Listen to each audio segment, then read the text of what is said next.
He will come to order. First, I'd like to welcome Ranking Member Ossoff and congratulate him on the birth of his second daughter, Lila. I've got 3 daughters, lots of drama in my house. I look forward to working with you on the subcommittee, and again, we just want to welcome you. We meet today to discuss the President's fiscal year 2026 budget request for military construction and family housing for the Department of Defense. I would like to begin by recognizing today's panel. Today we'll hear from representatives of the military services as well as the Office of the Secretary of Defense. Joining us are the Honorable Dale Marks, Assistant Secretary of Defense for Energy, Installations, and Environment, Lieutenant General David Wilson, Army Deputy of Chief of Staff, G9, Vice Admiral Jeffrey Jablon, Deputy Chief of Naval Operations for Installations and Logistics, Lieutenant General Stephen Sklenka, Deputy Commandant for Installations and Logistics, Lieutenant General Tom Miller, Air Force Deputy Chief of Staff for Logistics, Engineering, and Force Protection, who is approaching retirement after 34 years of service. General, thank you so much for your many years of service, and we certainly wish you well in your retirement. I'm sure we'll be hearing more from you someplace, but again, we do appreciate you very, very much. Brigadier General Zachary Warkomsky, Space Force Assistant Deputy Chief of Space Operations for Operations, Cyber, and Nuclear. This year's MILCON's request is $18.9 billion, a figure we only recently received due to significant delays in the delivery of the budget to Congress. We on the subcommittee look forward to receiving the justification books and related exhibits, which still have not been delivered but are expected later this month. From the data currently available, we know this request is an increase of $1.4 billion over the fiscal year 2025 enacted levels. While I'm encouraged to see another year of growth in the MILCON request, I remain concerned that we're not necessarily buying more, we're simply paying more. Some of these budget numbers are staggering. Not that long ago, hitting the $100 million mark on a single project was significant. Now it has become routine. Increments, once the exception, are increasingly the norm, accounting for nearly $6 billion in this year's request. That's more than 40 projects so costly they require incremental funding over multiple years. That may seem normal now, but this was not always the case. Multi-billion-dollar recapitalization efforts combined with the increasing complexity of facilities needed to support today's weapon systems are resulting in larger and more complex projects. At the same time, inflation and other economic pressures continue to escalate cost. This trajectory is not sustainable, and future budget requests cannot continue absorbing these rising costs. To that end, I'm encouraged by the conversations taking place within the department that are examining the full range of factors, policies, procedures, regulations, and laws that affect MILCON and its associated cost. Some of these are established by Congress, others stem from DoD policy, and some may be self-imposed. As such, the effort required to drive meaningful changes will vary, but I'm hopeful that these discussions will lead to thoughtful analysis, honest dialogue, and ultimately real improvements in the efficiency of the MILCON process. Some of this will require close collaboration between Congress and the department, and I'm committed to being a partner in that effort. There will always be factors beyond your control, which makes managing the areas you control all the more critical. The recent injunction reinstating project labor agreement requirements is a clear example of how external influences can introduce uncertainty and added cost into the MILCON process, costs that are especially difficult to anticipate given how long the current planning, programming, and budgeting cycles take. I hope one outcome of the ongoing review directed by the Deputy Secretary of Defense is a faster timeline from project inception to final delivery.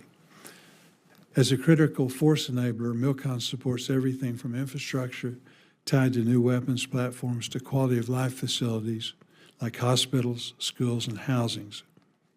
We owe it to the service members, the taxpayer, to deliver timely, high-quality facilities on schedule within budget, and I hope that future budget requests reflect efficiencies that lower the cost of individual projects. I look forward to hearing from our witnesses today and continuing the dialogue and work needed for a successful MILCON program. Before we turn to our witnesses, I would like to recognize my colleague, Senator Ossoff, for his opening remarks. Good morning, and thank you very much, Chairman Boozman. Thank you for your partnership. I look forward to the important bipartisan work we'll do together leading this subcommittee. I also want to thank you for your kind words celebrating Lila's arrival, and I'm pleased to report, Mr. Chairman, that baby and mother are both healthy. So thank you for the well wishes. To our witnesses, thank you for being here. Thank you for your service to the nation. I do want to note that in General Sklinka and General Warkomsky, we have two Georgians on the panel from Marietta and Snellville. So we're proud of you and your work. And it's great to be here at my first MILCON VA hearing as the subcommittee's ranking member to review the fiscal year 2026 budget request for military construction and family housing. The military construction budget is essential to our national security, to the capabilities and resilience of military installations across the country and around the world, and to quality of life for service members and military families. Georgia, of course, is home to 13 defense installations, vital to our national security and home to some of the nation's most important missions and capabilities, including key Air Force missions at Robins Air Force Base in Warner Robins and Moody Air Force Base in Valdosta, the Maneuver Center of Excellence at Fort Benning outside of Columbus, Naval Submarine Base Kings Bay on Georgia's coast, Fort Stewart, home of the 3rd ID, Fort Gordon, home of the Army Signal Corps and the Cyber Center of Excellence, where they also host a vital NSA facility, Hunter Army Airfield, which hosts elite U.S. Army Ranger and aviation elements, the Marine Corps Logistics Base in Albany, Combat Readiness Training Center in Savannah, and more. And through this subcommittee, I'll continue my work alongside Chairman Boozman and members on both sides of the aisle to ensure that installations in Georgia, across the continental United States, and around the world are resourced to defend our nation and to deliver the safety, security, health, and quality of life deserved by our service members and their families. For too long, Congress and the Department have under-resourced facilities like child development centers, Department of Defense schools, family housing, and barracks, plundering the accounts that support military quality of life in order to fund other priorities. And this persistent neglect of military quality of life does a disservice to those who serve and to their families. It's also a national security issue. If service members can't live, eat, train, and work in safe, healthy, world-class facilities, our readiness is undermined and so is morale. And the Department's failure to provide military families, especially junior enlisted personnel, with the health, safety, and quality of life they deserve undermines recruiting and retention of talented young people to defend the United States. I'm pleased that this year's military construction budget request includes nearly $500 million for 5 important Georgia projects in fiscal year 26. These are projects I've championed for years, from a new elementary school at Fort Benning to the Trident facility at Kings Bay, and their inclusion in this request demonstrates the critical contributions of Georgia's installations, missions, and units to America's national defense, and I'll continue working through this subcommittee to see them through. In total, this year's budget requests $18.9 billion for MILCON, a $1.4 billion increase over the current year-long CR. We know that MILCON has historically acted as a bill payer for other efforts within the department, and that the services have extensive unmet needs. And as I noted earlier, deferred MILCON has contributed to service members living in dilapidated barracks, training in insufficient facilities, and working in deficient spaces for their missions. I want to note a few concerns. First of all, I note with concern that the White House has decided to circumvent the budget process and push $900 million of MILCON funding into the partisan reconciliation measure. And let me be clear, MILCON in a reconciliation bill is not MILCON appropriations, it's a slush fund.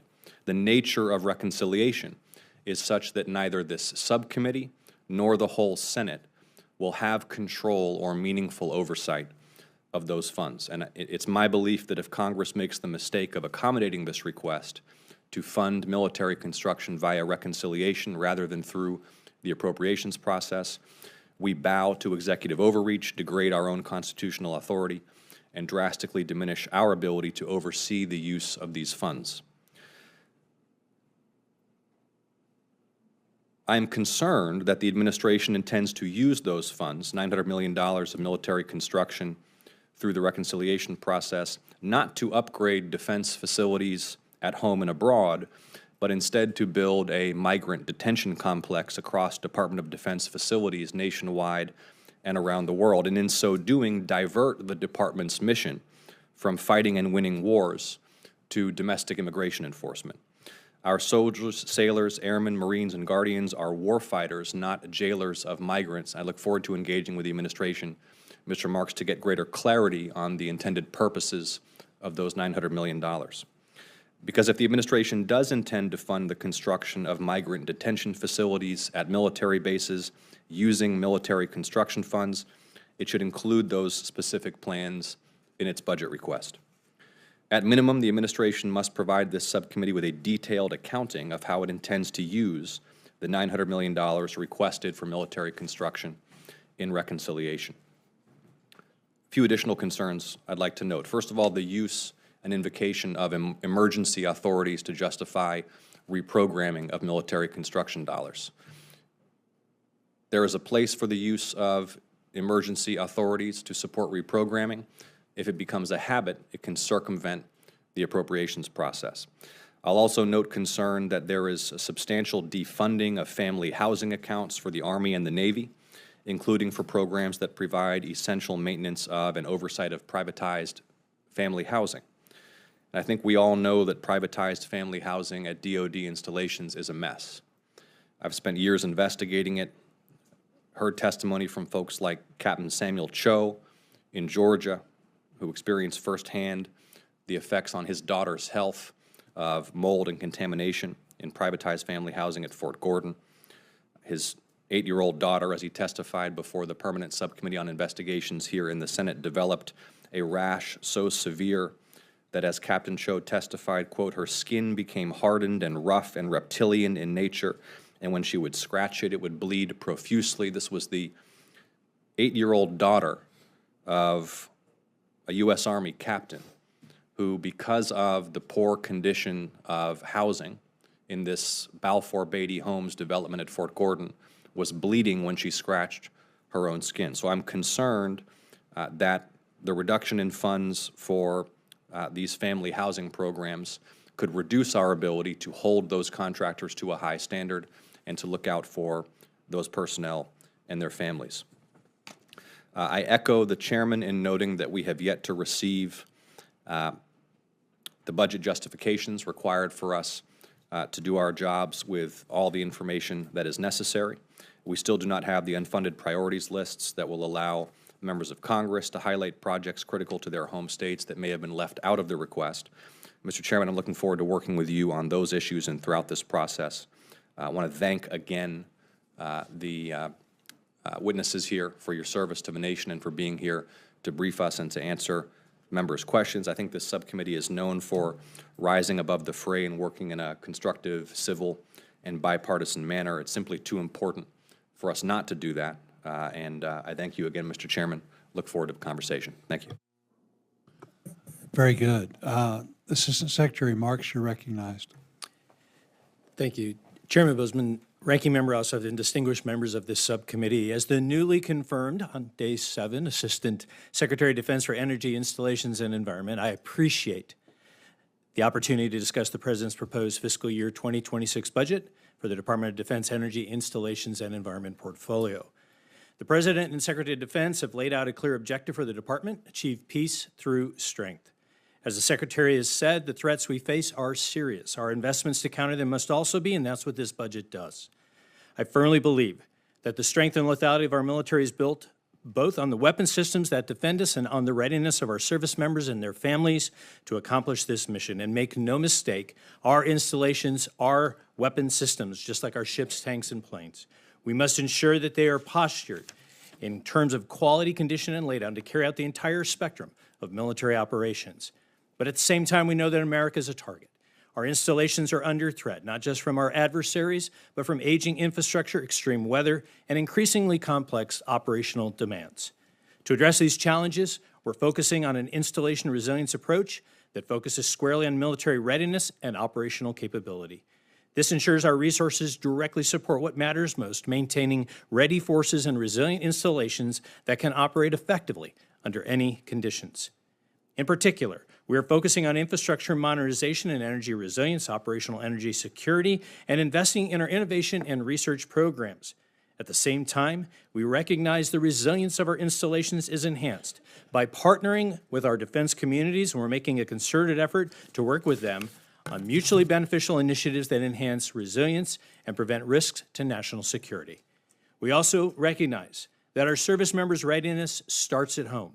We want to ensure our warfighters are able to deliver 100% of their effort to their missions without having to worry about issues with their housing or the health and safety of their family members back home. The Department remains committed to ensuring that the DoD's housing portfolio meets appropriate life, health, and safety requirements and provides a positive living experience for military personnel and their families, and we're continuing to address risks to human health and the environment through our environmental cleanup programs. To accomplish these goals, the Department must ensure that we make the most efficient use of our resources and manpower. And as such, the Secretary of Defense has issued a clear directive to focus on eliminating waste and duplication to enable the Department to focus on its core mission of defending the nation. EI&E is coordinating several efforts to review current processes and regulations to create efficiencies, reduce costs, including a review of our MILCON and FSRM investment portfolios, real property efficiencies, and review our implementation of environmental laws and regulations. And finally, as part of this administration's efforts to counter China's malign actions, we continue to work with key stakeholders across DoD's use of lands and natural resources in Hawaii through the Hawaii Coordination Cell. Going forward, we have some big issues to tackle, such as meeting Congress's directive to significantly increase our SRM investments to at least 4% of plant replacement value, and I look forward to working with the committee to address these challenges head-on and fulfill our commitment to our soldiers, sailors, airmen, Marines, and Guardians. Thank you, and I look forward to your questions. Thank you. General Wilson. Chairman Bozeman, Ranking Member Ossoff, and distinguished members of the subcommittee, thank you for allowing me to appear before you today. Our installations are the bedrock of Army readiness, lethality, and warfighting capability. They're where our soldiers train, live, work, and prepare to defend our nations.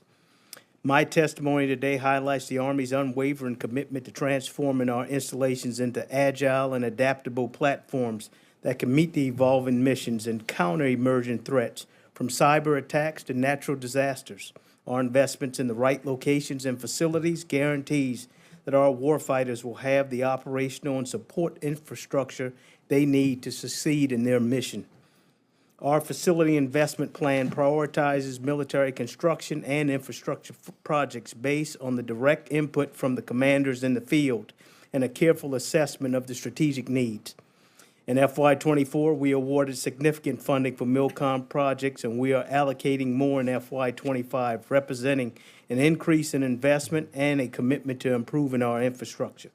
Beyond MILCON, we're investing heavily in facility sustainment, restoration, and modernization, or FSRM, in the future. And we appreciate Congress recognizing the vital need by establishing the minimum FRSM requirements and the 2025 NDAA, and we look forward to continuing our collaboration. Taking care of our soldiers and their families remains our #1 priority, and their well-being is directly linked to the readiness and the ability of the Army to accomplish its mission. We're also deeply focused on improving the quality of Army family housing, both government-owned and privatized. Tenant satisfaction is improving. However, we recognize that there is always more work to be done. We're also actively exploring innovative energy solutions, including tactical microgrids and the potential for nuclear energy on our installations. The Army continues to leverage public-private partnerships to drive broader innovation and reduce our reliance on traditional funding sources. For example, we are actively using energy-saving performance contracts, utility energy-saving contracts, and intergovernmental support agreements to improve our installation's efficiency, lower operational costs, and promote sustainability. Predictable resourcing is an absolute essential to modernize our Army installations, maintain our warfighting edge, and ensure the safety and well-being of our soldiers, their families, and our defense communities. Thank you for your continued support and your commitment to our military and the dedication to ensuring that the readiness of our Army is first and foremost at the forefront. I look forward to your questions. Thank you. Admiral Jablon. Chairman Bozeman, Ranking Member Ossoff, distinguished members of the subcommittee, thank you for the opportunity to testify before you today. I'm looking forward to discussing the critical role of our installations and infrastructure that they play in effectively developing, generating, employing, and sustaining the Navy and Joint Force. It is an honor to appear before you today and a privilege to speak on behalf of the sailors and Navy civilians stationed at our 70 installations around the world. The Navy's total MILCON and FSRM requirements far exceeds the funds available. But with strong congressional support, we are focusing our infrastructure investments to maximize operational readiness and to improve the quality of life for our personnel and their families. Your trust, confidence, and commitment are vital to ensuring the Navy's continued capability to maintain the peace, respond to crisis, and support critical Navy and Joint Force requirements to win decisively in war. The Secretary of Defense recently issued interim National Defense Strategic Guidance, which directs Department of Defense activities to restore peace through strength. The Navy Logistics Enterprise, which includes our installations and infrastructure, is focused on carrying out the tenets of the strategic guidance through the implementation of the Navy's Maritime Sustainment Strategy. Navy understands that readiness starts from the shore, and effective infrastructure is the cornerstone of our maritime sustainment strategy to not only support the quality of life for our sailors, but also sustain operations of the Navy and Joint Force around the globe. We are focusing our efforts to prioritize and program resources to repair, modernize, and replace critical infrastructure directly supporting operational readiness in the Indo-Pacific. For example, the $2.2 billion Congress provided in the fiscal year 25 disaster supplemental provides critical resources for Typhoon malware recovery efforts in Guam, to include repairs to Opera Harbor glass breakwater, HSC 25 hangar MILCON, and hardening of our critical electrical feeders to the Navy base. And with congressional support, continued investment in our infrastructure will maintain our progress toward a modern, resilient, and ready network of installations that ensure fleet readiness, combat logistics capability across peacetime, competition, and contested environments to support both the Navy and Joint Force lethality. Thank you, and I look forward to our discussion today.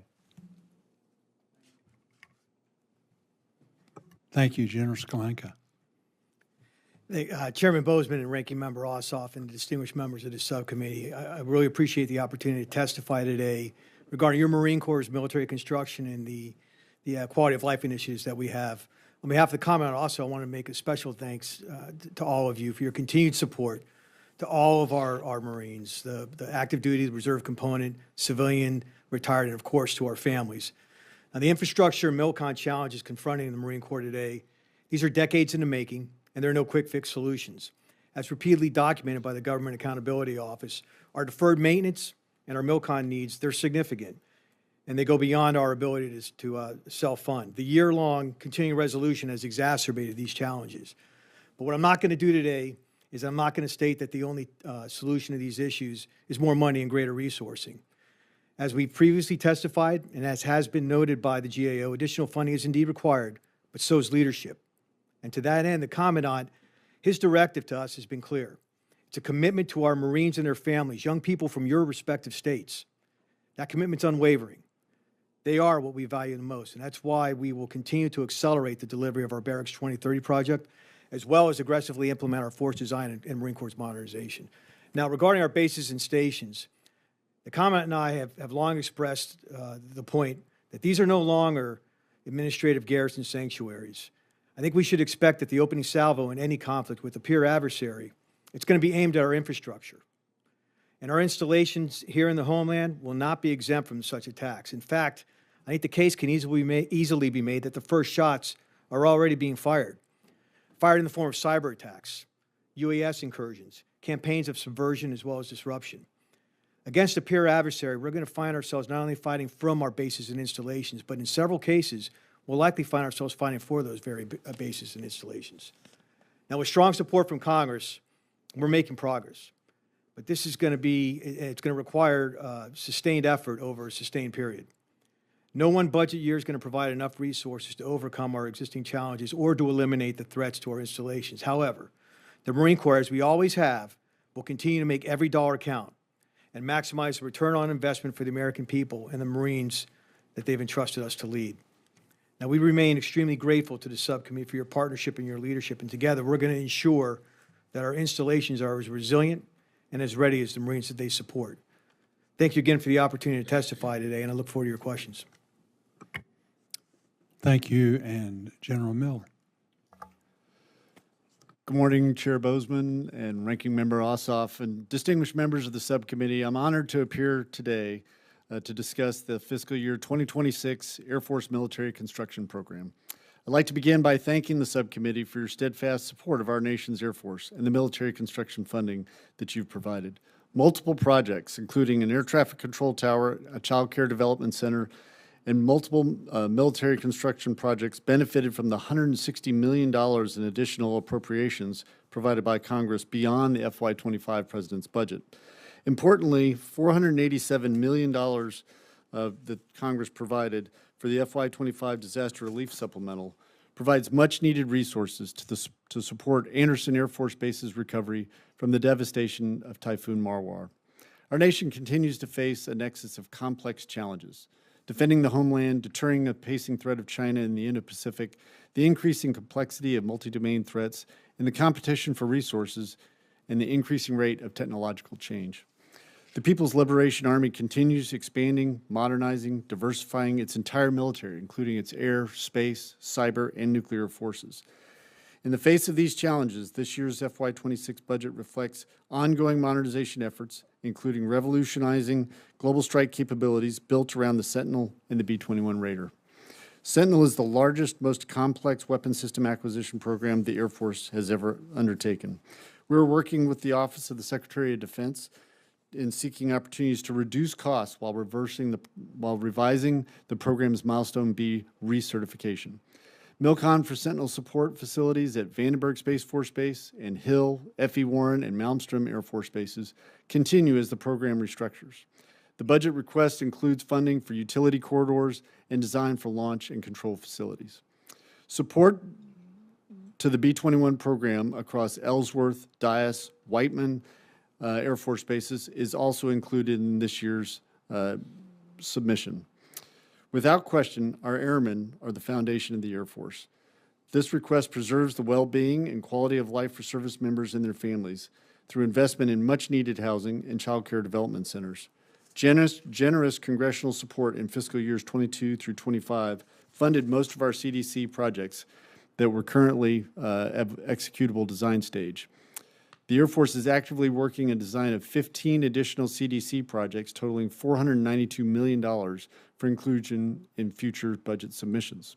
Additionally, in FY26, the Air Force Military Family Housing Construction Program focuses on planning studies, designs for future construction, and 2 projects improving housing in Japan, one at Yokota and one at Kadena Air Base. In closing, the Air Force's strong partnership with this subcommittee's members, the dedicated staff, that are both essential to the modernization of our assets, the safety of our installations, and the welfare of our airmen and our families. I look forward to continuing to support and to this hearing today. Thank you.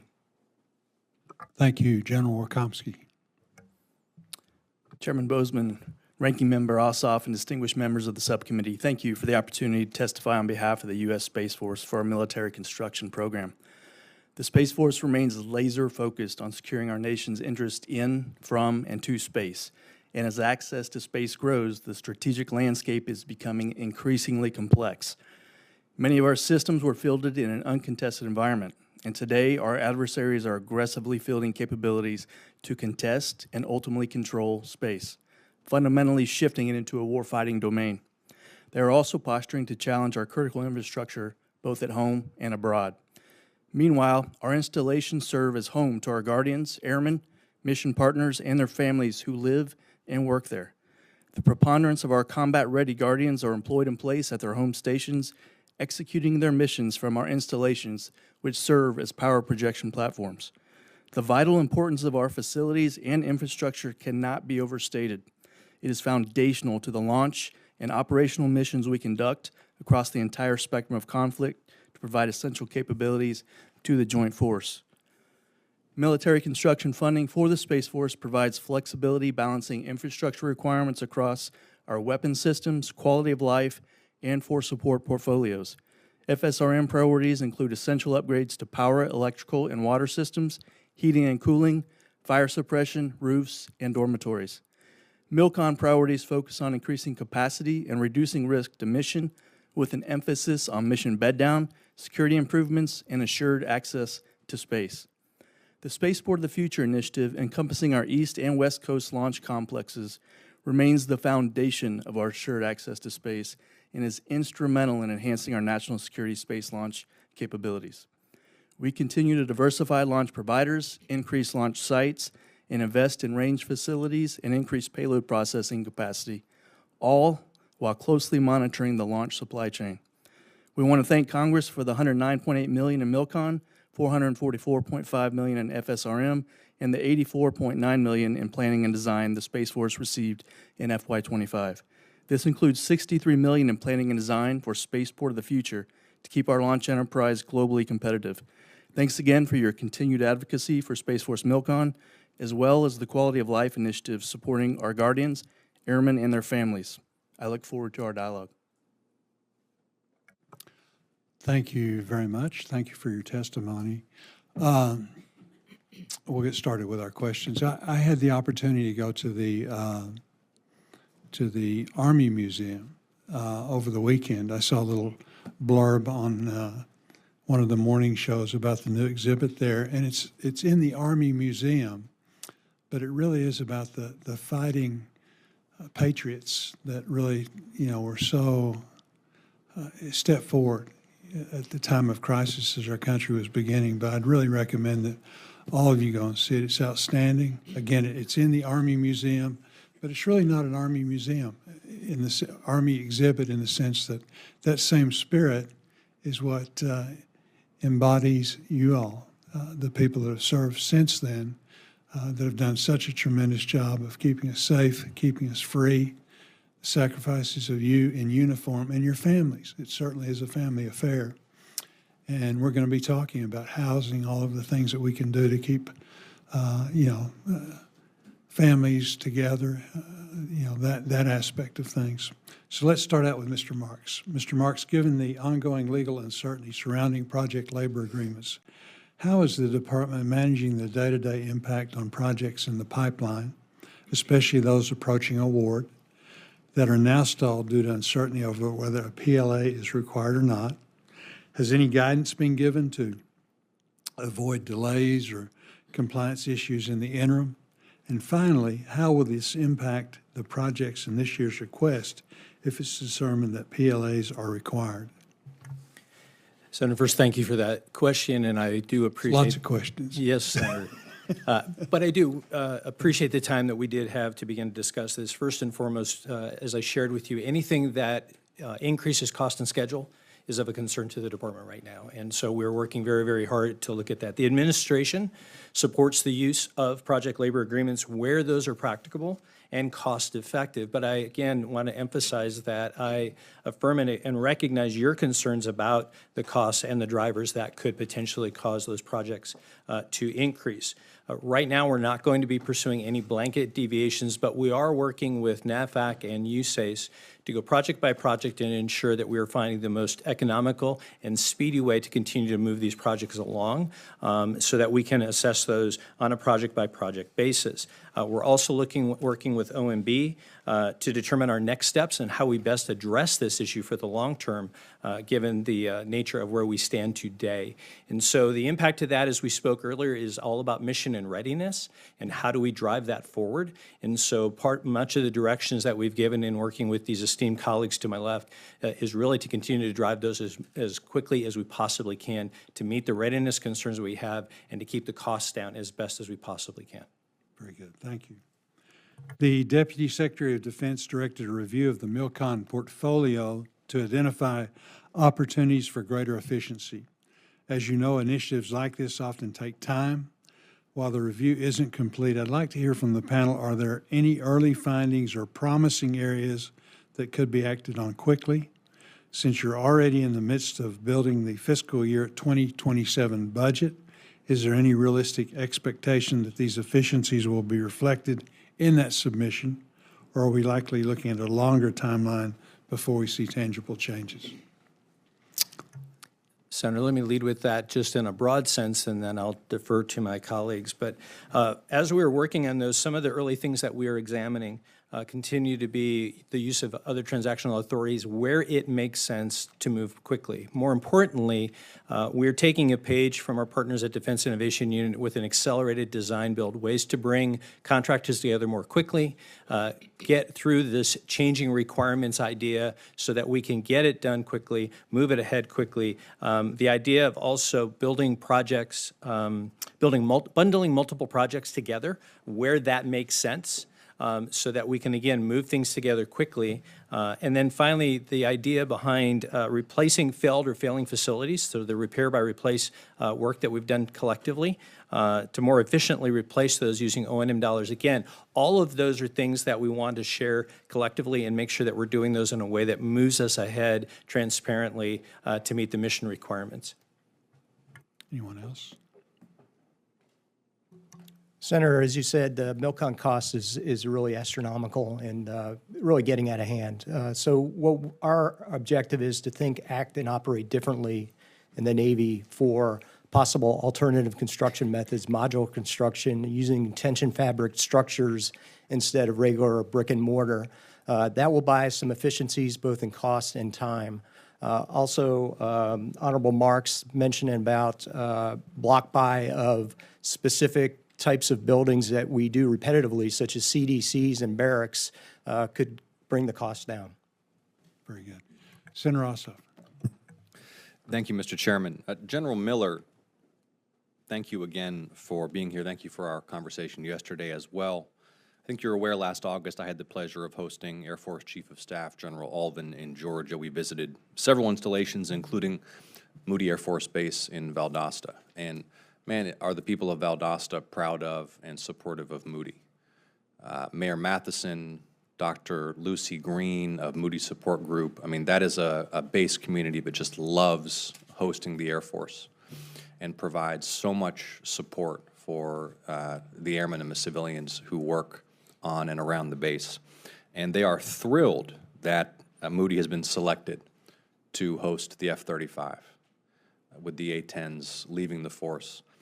And critical infrastructure upgrades are already underway to prepare the installation for that transition.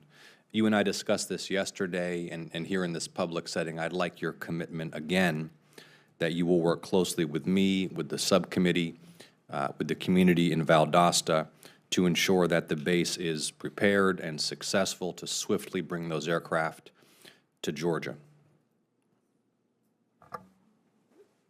Senator Ossoff, Ranking Member Ossoff, thank you for the call yesterday, taking the time. Absolutely, Moody has so much combat capability for the United States Air Force in one place, from the rescue squadron to the base defense group to the fighters there, A-10s now, F-35s in the future. I do commit to you to work. It's a multifaceted question. You asked, how do we pull to the left?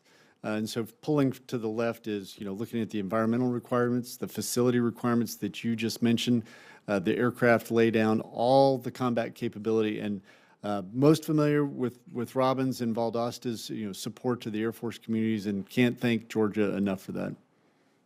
Thank you. Looking forward to working with you on that. And I do want to discuss Robbins And again, you and I discussed this yesterday, but I want to raise here in this public setting, once again with you, the condition of the air logistics complex. I mean, you know how extraordinary the work being done at Robins is in terms of all of the maintenance and not just on the airframes, but also the avionics and so many of the systems.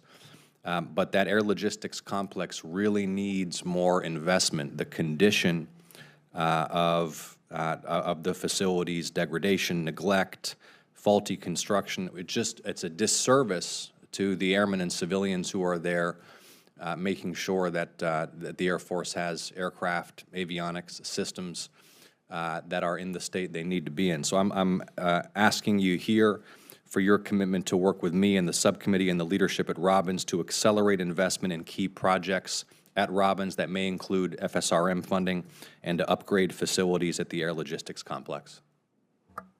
Yes, sir. And in the public forum, I do want to just applaud Warner Robins Air Logistics Complex has turned around vexing problems we've had with weapon systems F-15, C-5, C-130 in all aspects, meeting on-time delivery and providing more flight line availability for those weapon systems in wings throughout the Air Force.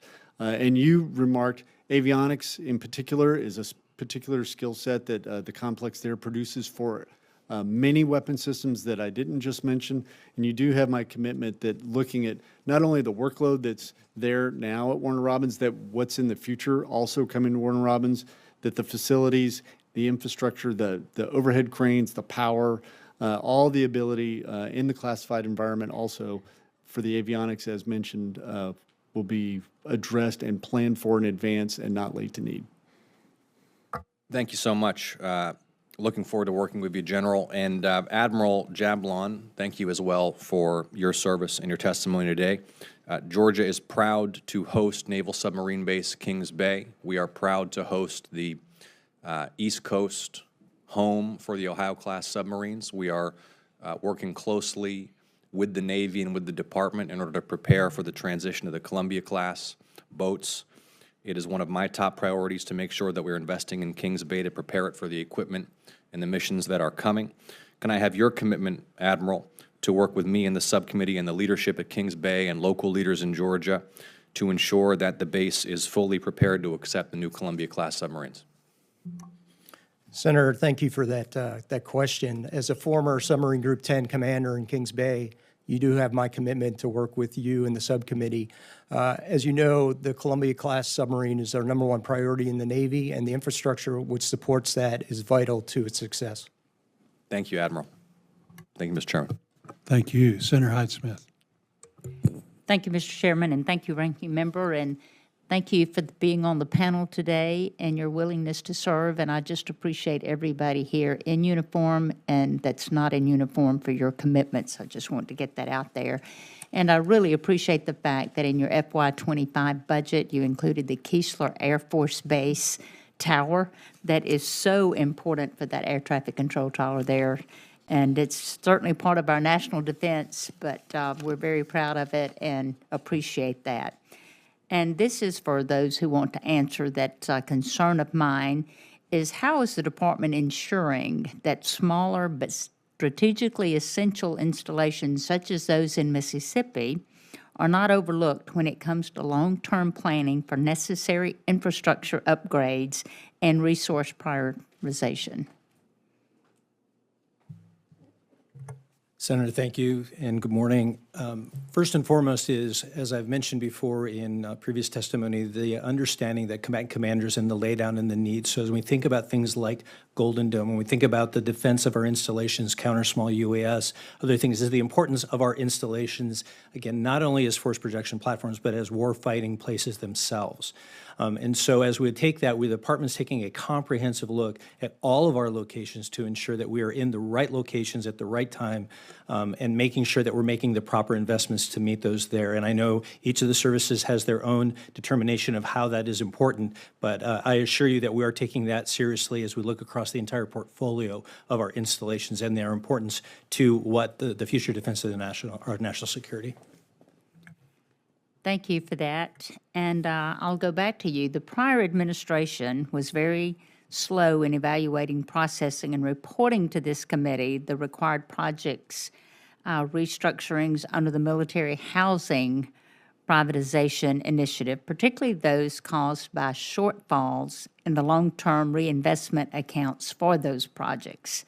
What is your team doing to expedite these evaluations and reports to this committee and OMB so that our service members can benefit from the much-needed improvements these restructurings will provide for them?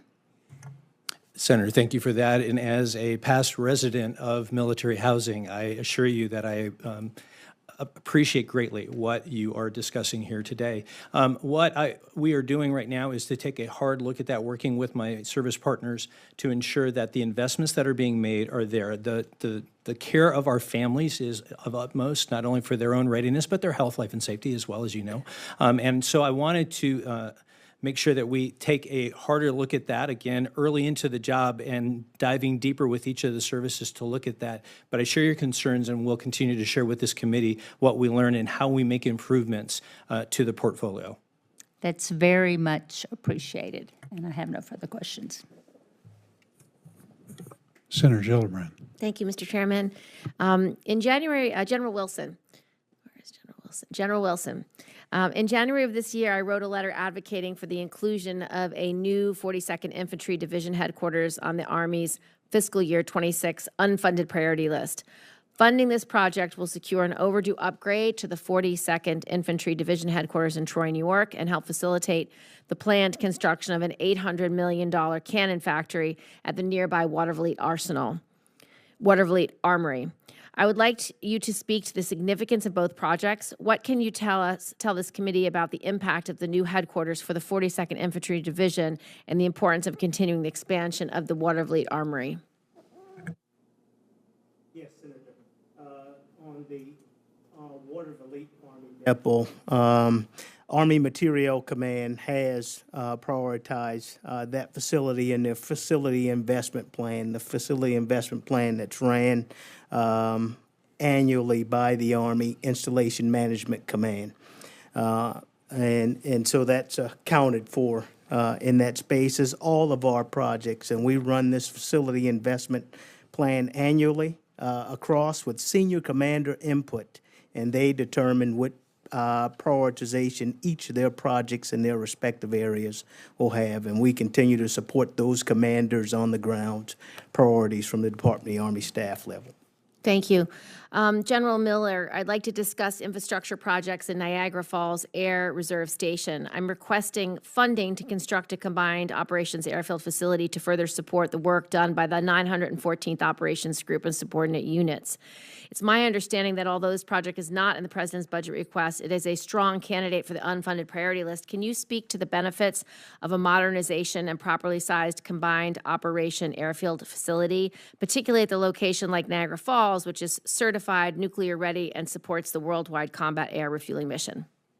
Thank you, Senator, for the question. The combined ops, having a combined mission set in one facility has very qualitative improvement for the mission. When people work together and they can team together, especially and a responsibility like you just described that Niagara Falls has, and other responsibilities that could go there, having a team that works at a facility that they can be proud of, that'll be able to last for mission upon mission that comes down, not just playing a short game for the mission, but a long game, has a huge impact. And we're a retention force, as you know. So when we bring an airman into whichever component within the Air Force, Guard, Reserve, or active duty, we want to keep them. We're investing in them. It's a high-tech service. And so they're making a decision on whether they're staying based on the facilities they get to work in, the care that we put into where they work, where they live.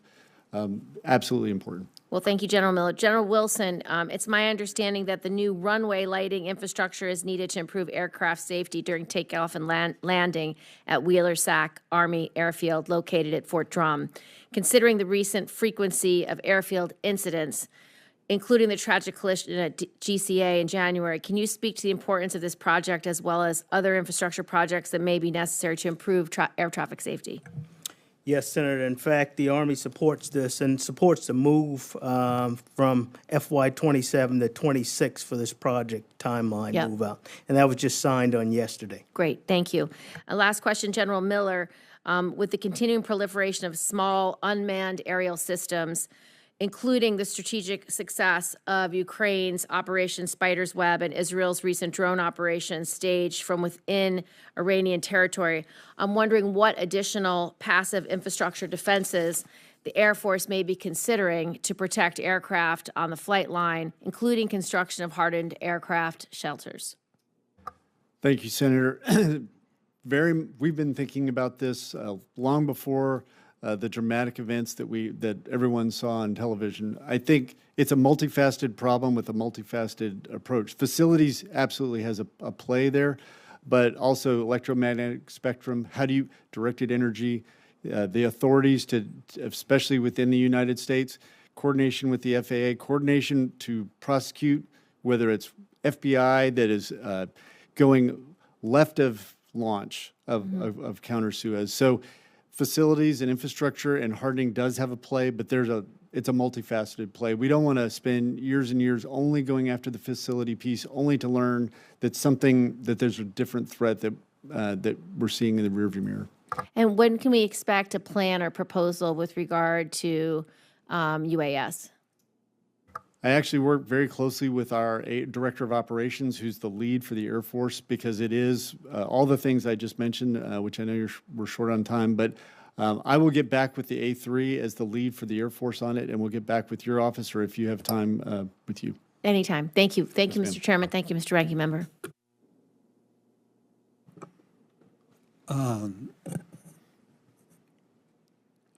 Admiral Jablon and General Miller, the Navy and Air Force sustained major infrastructure damage on Guam due to Typhoon Mawar. While Congress provided an initial down payment to the disaster relief supplemental, significant unfunded recovery remains. There appears to be little, if any, disaster recovery funding in this year's budget request. What actions are the Navy and Air Force currently taking to address the damaged infrastructure on Guam?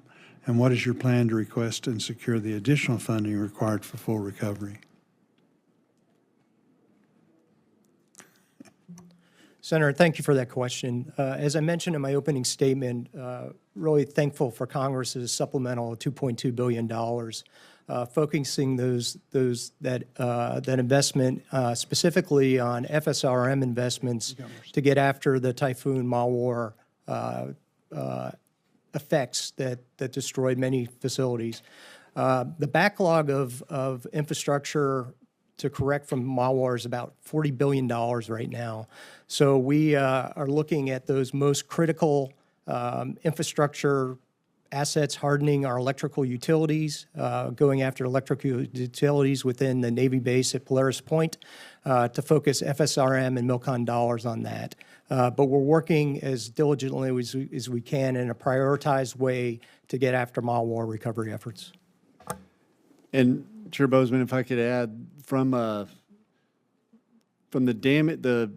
punishing environment, as you know, of Guam, humidity, wind,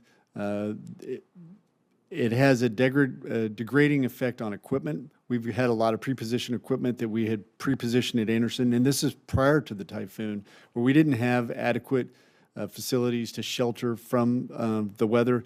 That was only accelerated through when the typhoon hit. So we had degrading Spalding concrete and uncovered equipment that just accelerated after the typhoon. We have taken the funds that have already been provided by Congress and doing warehousing to get equipment out of the weather. We have $109 million in two projects, which we'll award in August and September, to address two dorms that we need to renovate, 2 out of 4 that we're looking at. But to get to your question very directly, we would be decades trying to absorb the requirements that we have within the base budget of the service. If it's $8 billion is the current estimate for the Air Force, which is more than twice as much as we have in MILCON for any 1 year for current mission MILCON and new mission MILCON.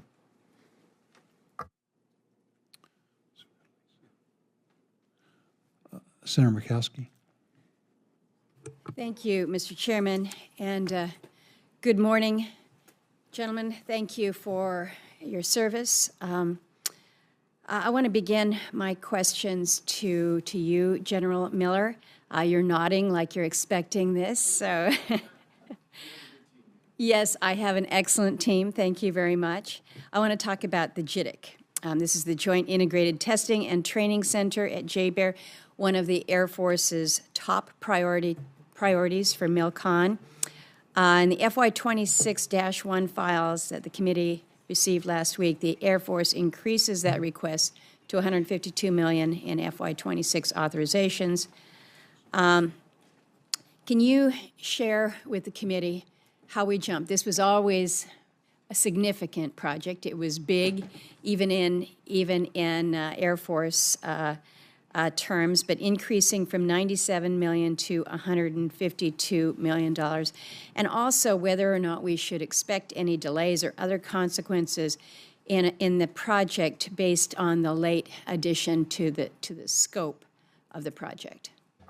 Yes, Senator, thank you. The JITC, the importance of the JITC can, I don't have the words to describe how important it is to the Joint Force, to the air domain.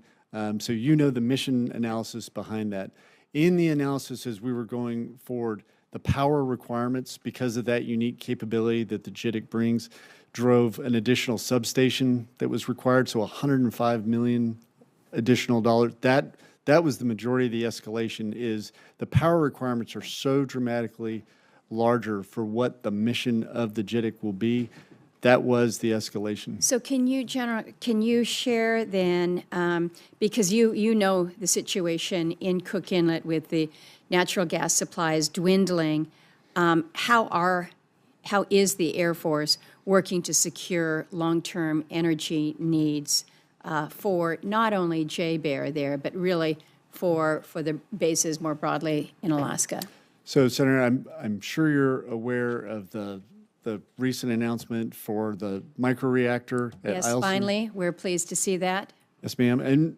And that's really, I think, that's an indicator for the future for us, not only for a location that's so reliant on a source of reliable, that's repetitive, energy to have it there, but from a resiliency standpoint, from being able to island off of the grid.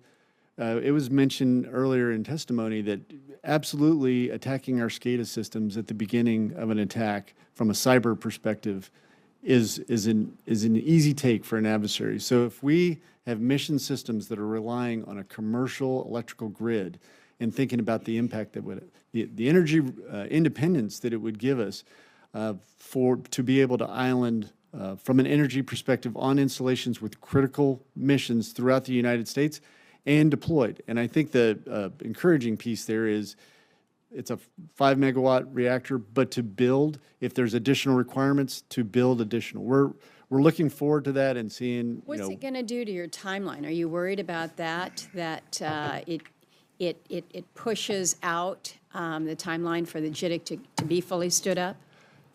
Time is not on our side on any piece of this, so I'll have to get back with your team on the specifics of the timeline. I'm not aware. I was aware of the dollar escalation from a time perspective. I think once they came to the conclusion of there's just no way to meet it with the current power requirements, they took that into the planning.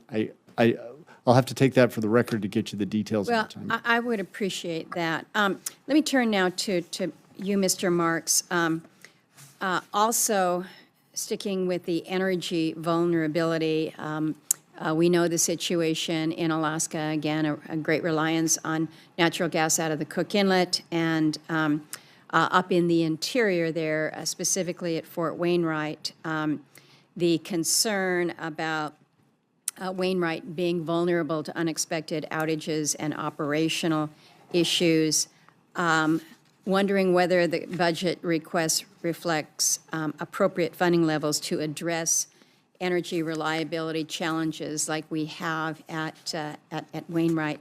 And then I'm going to throw an extra question in here, and this is related to dual-use infrastructure. I have been pushing much more aggressively on what we can be doing within particularly the Alaska environment to move towards opportunities to construct projects that are able to serve multiple departments and agencies. I'm concerned about energy, and I want to focus on dual-use infrastructure. Senator, thank you for that. First, being sensitive to time, I know the first one, installation energy resiliency plans are certainly part of what has been put into the program, and so I'll be happy to come back to you and we can discuss that one further. Great. Alternatively, on dual use, I agree with you. Partnerships and industry best practices are things that we need to continue to pursue, and so also that's something that we can share together, and I'll be happy to come back and meet with you on that. Thank you. Mr. Chairman, I have many questions that I'll submit for the record, but I appreciate the individuals being here today. Thank you. Senator Baldwin. Thank you, Mr. Chairman and Ranking Member, and thank you to all of our witnesses. Thank you for your service. I want to start with you, General Wilson. I understand the Army Reserve is facing a multi-billion-dollar backlog in deferred facilities restoration and maintenance, and I'm concerned about the impact this backlog has on readiness for not just the reserve, but also the active component, given the critical sustainment and logistics capabilities that reside within the Army Reserve. Fort McCoy in Wisconsin is a key installation for reserve component training and large-scale mobilization. For the Army G9 perspective, how are military construction investments at Fort McCoy, as well as those for individual reserve units in Wisconsin, being prioritized to support their long-term strategic value? Thank you, Senator. All of those requirements are prioritized by that component, the Army Reserve, Compo 3. And so what comes in as part of the facilities investment plan for the Compo 3, it's their assessment based on the status of their facilities and infrastructure. And with, like Fort McCoy, which is a serious mobilization station and site for the Army, I could tell you that they're giving it the right level of attention and ensuring that's accounted for in the facilities investment plan moving forward. Okay. Thank you, General Wilson.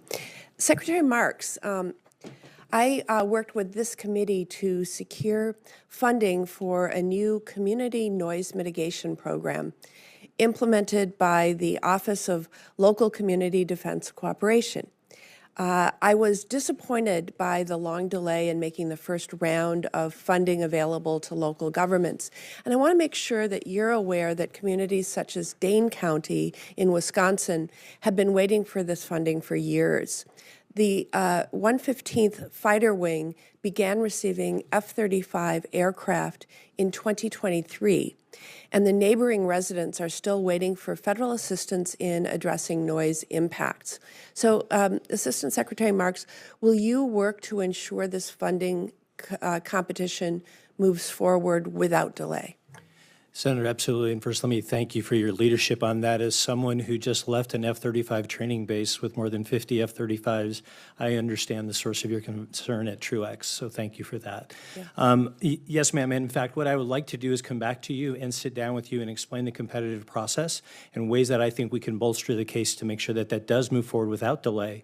And so I'd be happy to come back and do that with my team if that would be acceptable. And to you, the second round of competition is ongoing right now, and so we certainly want to make sure that we put all of the effort behind that.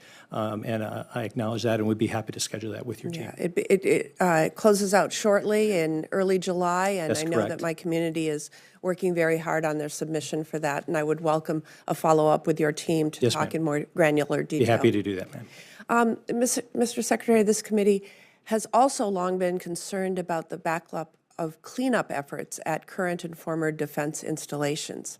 The most recent publicly available information from the Defense Environmental Restoration Program on the status of planned remediation is from fiscal year 2023.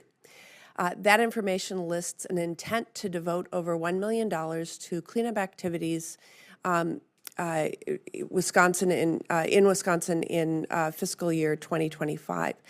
I know I speak for many on this committee when I express my dissatisfaction with the full year continuing resolution that passed in March. But my question for you, Mr. Secretary, is what is the status of this fiscal year 2025 funding that was planned for locations in Wisconsin, including Badger Army Ammunition Plant?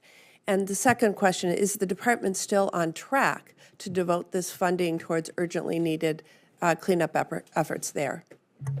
Senator, thank you. We take our environmental responsibilities very seriously, and I do owe you a deeper dive as I'm learning the position right now with my team on each of the cases, and unless General Wilson may have more to this.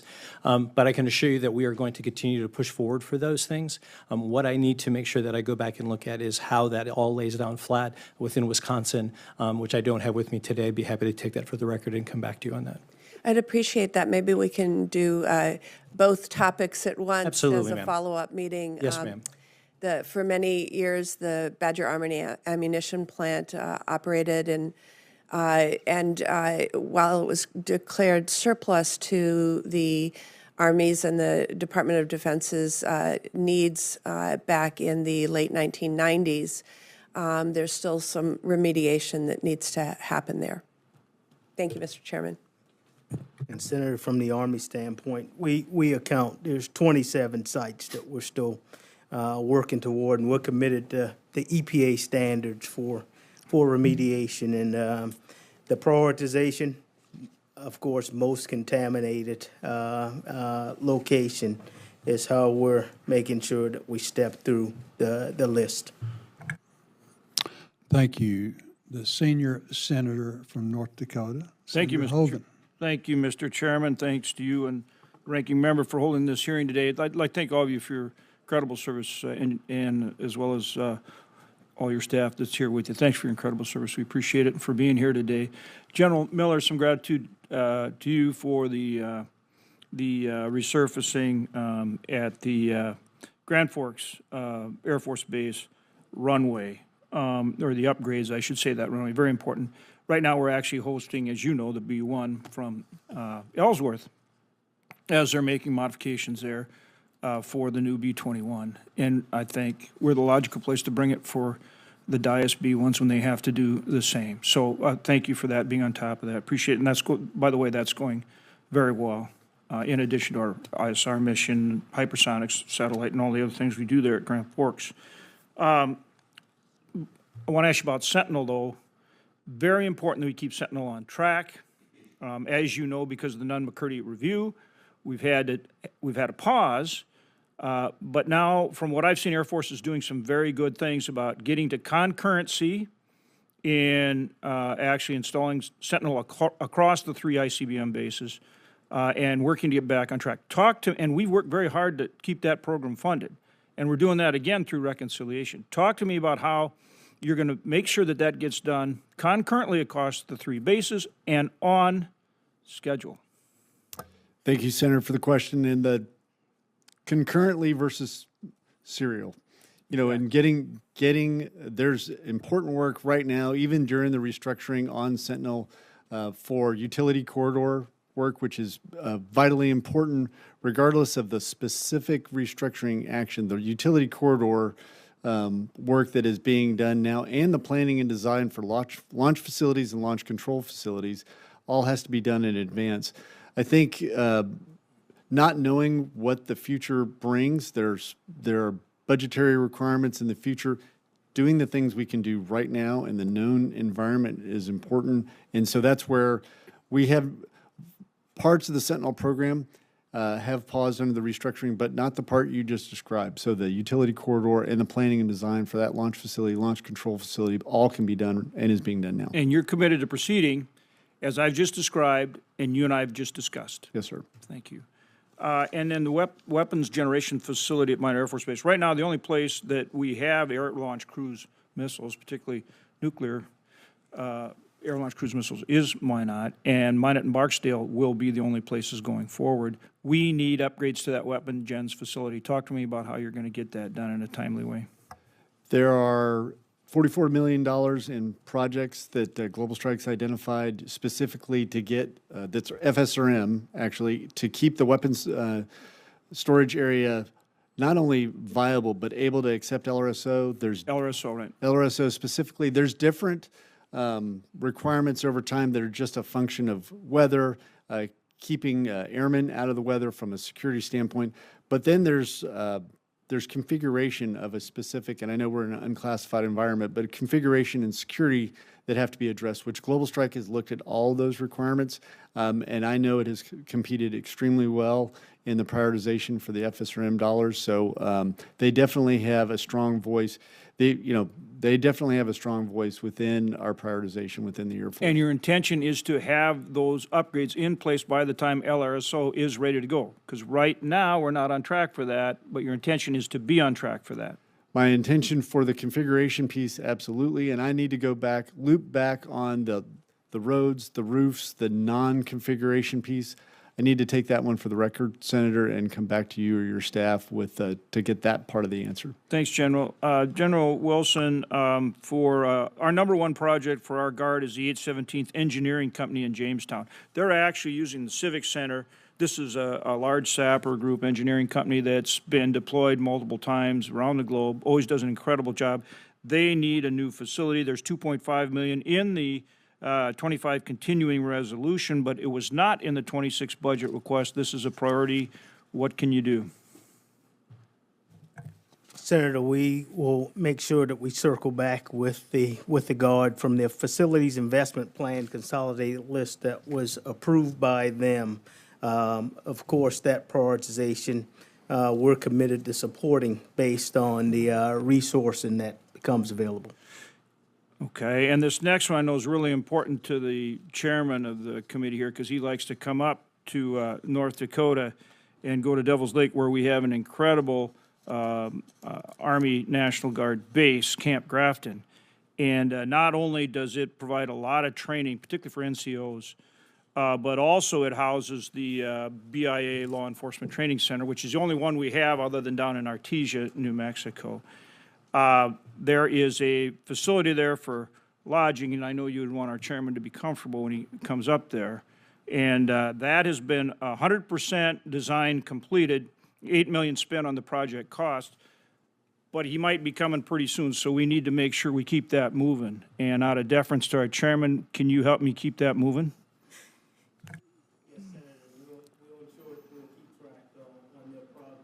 And the Corps of Engineers does a pretty good job in the oversight.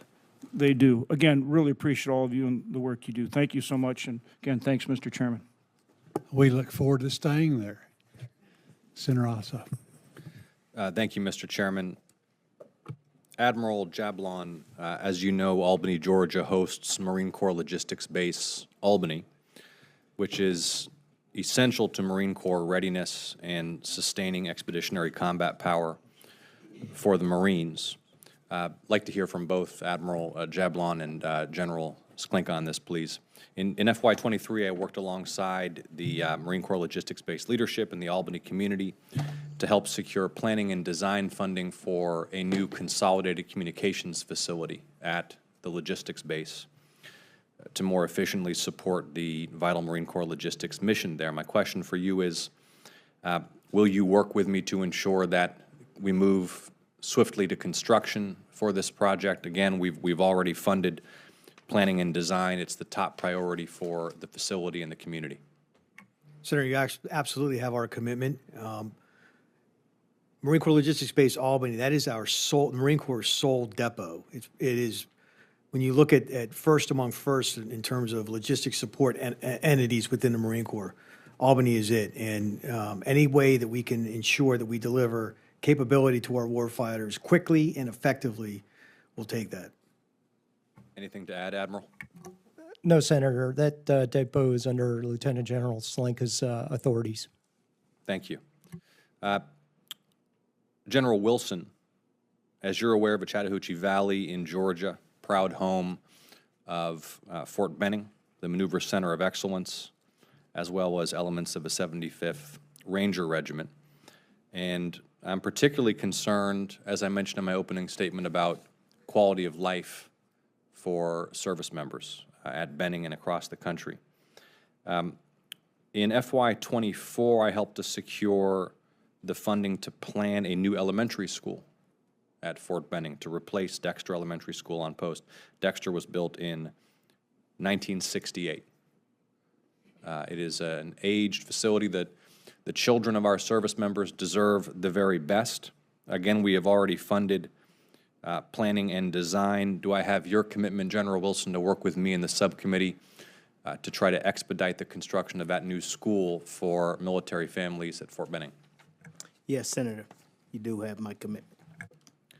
Thank you, General. I also want to raise with you the U.S. Army Criminal Investigation Lab in Forest Park, Georgia, on the Fort Gillem Enclave, which is DOD's only full-service criminal forensic lab. And I've had the pleasure of visiting the facility. It's remarkable what they do, both for traditional criminal forensics, but also for material that's secured and exploited from battlefields around the world. Last year, working alongside Senator Reverend Warnock, we successfully helped extend the authorization needed to complete the construction of a new forensic lab at the Gillem Enclave. Can I have your commitment, General Wilson, to work with me in the subcommittee to ensure that this project has the resources necessary to see it through? Yes, Senator. Thank you. Mr. Marks, I want to touch on the plans for reconciliation and try to get some clarity from the department. There's $900 million of military construction funding requested in the reconciliation measure. What specific projects is that funding for?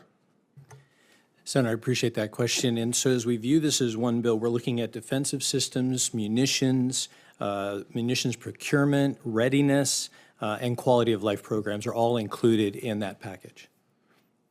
That is many things and important things. My question is what specific projects will be funded by the $900 million allocation requested for the reconciliation measure, as opposed to the remainder of MILCON funding, which the administration wants to move through the normal appropriations process. What is that $900 million for, specifically at the project level?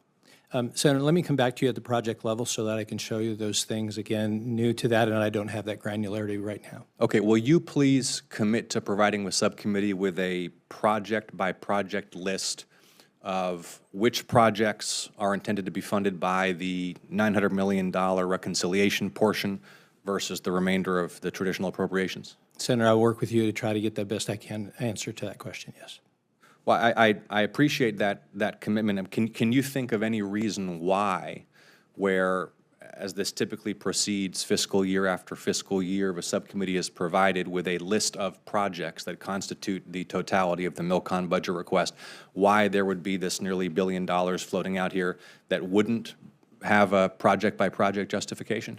Senator, I believe it would be there. Again, what we're looking at is the submission of the 26 budget as a standalone, and then the FIDUP will come in 27. So I'll have greater granularity looking into the future, but let me get back to you on that, Senator, and I'll do my utmost to answer that for you. Okay, so just to be clear, Mr. Marks, you're going to follow up with the subcommittee, and you're going to get us a list of those projects that are intended to be funded via the $900 million reconciliation portion of the overall MILCON budget? We will attempt to do that, yes, Senator. We'll attempt to do that, okay. I appreciate that, and Mr. Chairman, that concludes my questions. Thank you, and I want to thank our witnesses for being with us today, and thank you for your service. And I know we look forward to working closely together to improve the quality of life for our men and women that are in uniform and their families, and then also to give them the resources to keep themselves safe as they keep us safe. For our retiree, General Miller, again, congratulations and thank you for for your dedicated service for so many years. We do appreciate that, and as I said earlier, I know this is a family affair. We greatly appreciate them. For members of the subcommittee, any questions for the record should be turned into subcommittee staff no later than the close of business on Tuesday, June the 24th. The hearing is adjourned.